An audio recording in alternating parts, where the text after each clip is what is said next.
আল্লাহ রব্বুল আলামিন পবিত্র কালামুল্লাহ শরীফে সূরাত হুদ 6 নম্বর আয়াত 12 নম্বর পারার প্রথম পৃষ্ঠার প্রথম লাইন প্রথম আয়াতে আল্লাহ রব্বুল আলামিন বলেন, ওয়ামা মিন দাব্বাতিন ফিল আরদি ইল্লা আলাল্লাহি রিজকুহা।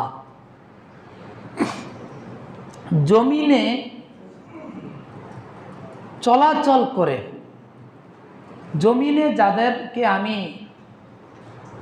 রূহ দিয়েছি, যাদের ভিতর জীবের সঞ্চার আছে, প্রাণের সঞ্চার আছে, এমন কোনো প্রাণী নাই যার রিজিকের দায়িত্ব আমি আল্লাহ আমার নিকট রাখি নাই।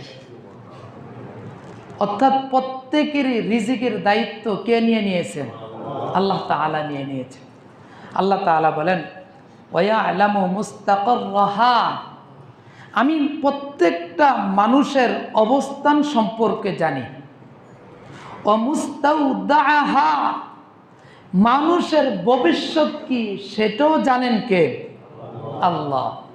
কুল্লুম ফি কিতাবিম মুবিন, আমি একটা নির্দিষ্ট একটা কিতাবে এই সব কিছু লিপিবদ্ধ করে রেখেছি।